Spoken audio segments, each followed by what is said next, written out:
बिस्मिल्लाहिर्रहमानिर्रहीम। अभी अडयाला जेल में खान साहब से मुलाकात हुई। मुलाकात का हवाला आपके सामने रखना चाहूंगा। खान साहब ने सबसे पहले ये कहा है कि आज 13 अगस्त है, 14 अगस्त की आज रात है। आप तमाम लोगों ने पाकिस्तान के झंडे लेकर, तहरीक इंसाफ के झंडे लेकर आपने सड़कों पर निकलना है।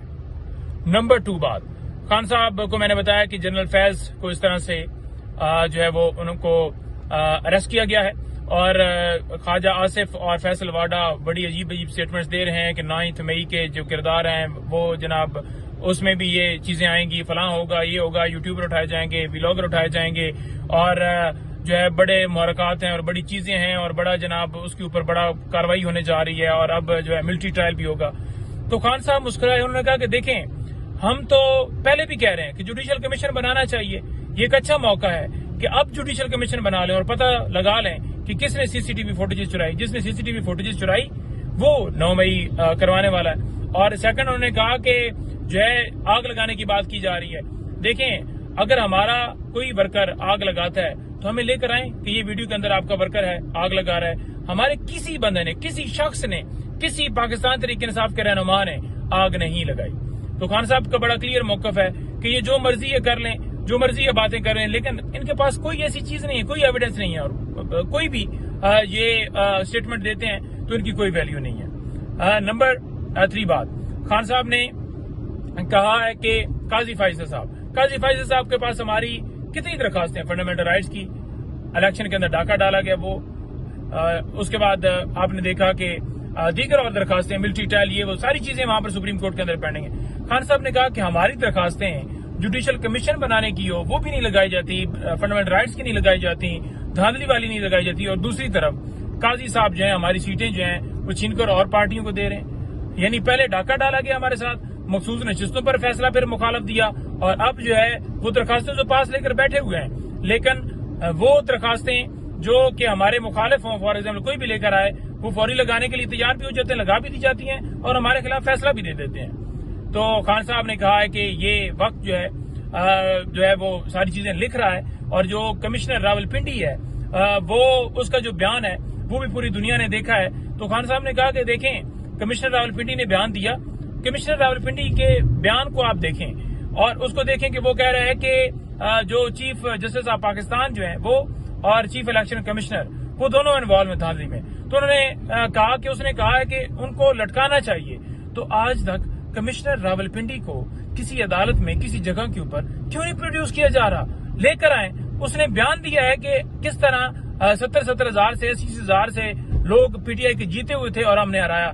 तो फिर उसको अगर जो है ये समझते हैं कि ये सच्चे हैं तो क्यों नहीं उसको लाया जा रहा? तो उसको लाया जाए, उसकी स्टेटमेंट ली जाए। उसकी स्टेटमेंट बहुत अहम है और खान साहब ने, हमने कहा कि आप भी बात की, हमने कहा कि हम ऑलरेडी बात करते हैं और हम मजीद इसको बिल्कुल बात करेंगे और कहेंगे कि उसको लाया जाए। इसके अलावा खान साहब ने कहा कि जो पतन की रिपोर्ट है, उन्होंने कहा कि नवाज शरीफ अपना हल्का हार गया, जो कौम की आखिरी उम्मीद, कहते हैं कि कौम की आखिरी उम्मीद आ रहा है। उन्होंने कहा कि वो तो अपना हल्का हार गया है। पतन कह रहा है कि 102% टर्न आउट जो है वो वहां पर एनए की सीट पे हुआ है, 41 जो है वो टर्न आउट जो है वो जो सूबाई सीट है उसके ऊपर हुआ है। तो जिससे वाज़ेह नजर आता है कि किस तरह वोट एडिशनल जो है वो ऊपर वाली सीट के अंदर डाले गए, बोगस वोट डालकर उसको जितवाया गया। इसी तरह उन्होंने कहा कि ये ओन चौधरी जो है, ये भी उसकी भी रिपोर्ट आई हल्के की, तो वो भी अपना हल्का हार चुका है। इसी तरह से बाकी सारे हल्के अपने हार चुके हैं और हारे हुए लोगों को फार्म 47 के मुताबिक बनाया गया है।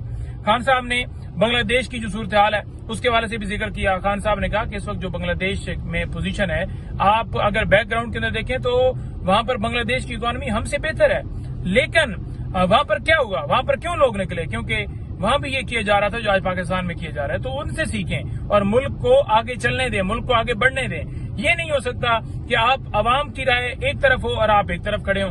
फिर खान साहब ने कहा है कि वुकला ने इस वक्त जो है वो निकलना है, वुकला ने मोबिलाइजेशन जो है वो करनी है, क्योंकि देखें ये कानून और आइन की बालादस्ती की जंग है।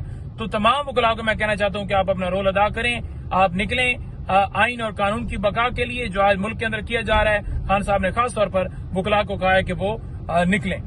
इसके अलावा खान साहब ने जो बात की है वो आपके सामने रखना चाहूंगा। खान साहब ने जो है वो जो हमारे 3 MNAs जो इस मुश्किल वक्त में जिनको बड़ी ऑफर्स भी की गई, थ्रेट्स भी किए गए और उनको हरा दिया गया, उन्होंने वफादारी चेंज नहीं की। जिसमें बलाल साहब हैं, वो विरक साहब हैं, हमारे तीसरे एमएनए, उन्होंने कहा कि ये देखें ये तारीख में लिखा जाएगा कि ये लोग किस तरफ खड़े हैं। उन्होंने उनको अप्रिशिएट किया, उनको हमने बताया कि इस तरह से जो है वो वहां पर जो है किया गया और उन्होंने इस तरह के बयानात आपके हक में दिए हैं कि हम बिल्कुल डट के खड़े हैं। तो खान साहब ने उनको अप्रिशिएट किया और उन्होंने कहा कि देखें ये असल बात होती है, ये असल चीज होती है कि लोग अपने असूलों के ऊपर, अपने मौकफ के ऊपर, अपने नजरिए के ऊपर कायम है। उन्होंने सीट गंवा दी लेकिन वो जो है वो डट के खड़े हैं। खान साहब ने दीगर और चीजें भी की जिसमें खान साहब ने मुख्तलिफ पहलुओं के ऊपर बात की जो कि हमारे इंटरनल मामलात और मुख्तलिफ चीजें थी। लेकिन जो साथ साथ चीजें चल रही हैं मुल्क के अंदर, गिरफ्तारियां, हमारे सोशल मीडिया के टाइगर्स जो हैं वो उठाए जा रहे हैं, उनकी फैमिलीज या यूथ की गिरफ्तारी हुई हैं। तो खान साहब ने वो कहा कि देखें ये जितनी गिरफ्तारियां मर्जी कर लें, क्या उनके विजन चेंज कर सकते हैं? मुल्क के अंदर इस वक्त जंगल का कानून है और ये गिरफ्तारियों से क्या लोगों को पीछे हटा लेंगे? खान साहब ने कहा कि मैं उन तमाम लोगों को सलाम पेश करता हूं जो इस मुश्किल वक्त में, जो इस मुश्किल घड़ी में, जो इस सारे मामले में डट के खड़े हैं, साथ दे रहे हैं, पाकिस्तान की खातिर खड़े हैं। और जो है वो खान साहब ने उनको खराज तहसीन पेश किया। इंशाअल्लाह ताला जो है ये जुल्मत की रात जो है वो देर तक नहीं चल सकती। कुफर का निजाम, जैसे मौला अली इस्लाम फरमाते हैं कि कुफर का निजाम चल सकता है लेकिन जुल्म का निजाम नहीं चल सकता। ये जुल्म का निजाम मिटेगा। अभी की मैं तफसीलात आपको दी हैं कि खान साहब के साथ जो चीजें दी हैं तफसील में, क्योंकि टाइम व्लॉग का 5 से 6 मिनट के अंदर जो है वो क्लिप कंप्लीट होना चाहिए ताकि आप लोग जो है वो उसको सुन सकें और आपके पास बुलेट पॉइंट्स आ सके। मैंने आपके सामने सारा मौका रख दिया। बहुत शुक्रिया।